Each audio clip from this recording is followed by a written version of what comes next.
disease can actually be called addictive behavior. What is really my definition of addiction?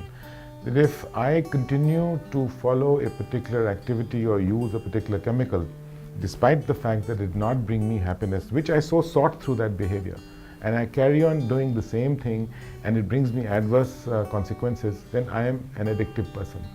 Now, since this principle or this thread lies not just with alcohol but with other forms of addictive behavior, namely drugs, namely chemicals, you can be addicted to sex, to gambling, to overeating, and a variety of other things, these rehabilitation centers like ROAR can actually address issues like this also equally well.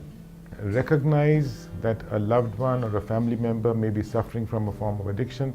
And interesting to note that addiction is one disease where not just the person is affected, but his spouse, his children, his family, his co-workers, his friends, everyone gets affected.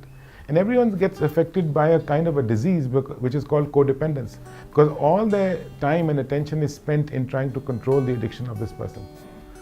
A codependent is a person whose entire time and attention is sort of spent in trying to control the behavior or the attitudes of the alcoholic or the addict or anyone who has that addictive behavior. So there is a separate program for people whose loved ones are suffering from addiction, and we call it Al-Anon, and this can also be taught at ROAR.